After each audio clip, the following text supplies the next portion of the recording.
அருட்பெருஞ்சோதி அருட்பெருஞ்சோதி தனிப்பெரும் கருணை அருட்பெருஞ்சோதி. இன்றைய அன்னவிரயம் தக்காளி சாதம். அருள் என்பது கடவுள் தயவு. ஜீவகாருண்யம் என்பது ஜீவர்களாகிய நாம் அறிந்து நடந்து பின்பற்ற வேண்டிய தயவு.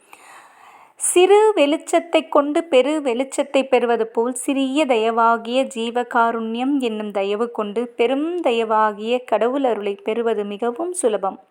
புண்ணியம் என்பது ஆரம்பத்தில் செயலுக்கும் முயற்சிக்கும் அனுபவத்திற்கும் துக்கமாகவும், அதுவே நம் பிற்காலத்திற்கும் நம் சந்ததிக்கும் சுகமுள்ளதாகவும் விளங்கும். பாவம் என்பது ஆரம்ப காலத்தில் மிகுந்த இன்பத்தையும் பின் நமக்கும் நம் சந்ததிக்கும் துக்கம் உள்ளதாகவும் அமையும். பின்வரும் சந்ததிக்கு புண்ணியத்தை சேர்த்து வைப்பதே சிறப்பு. எப்படி நம் சொத்துக்கள் நம் வாரிசை சேருமோ அதுபோல் நம் பாவங்களும் அவர்களையே சாரும்.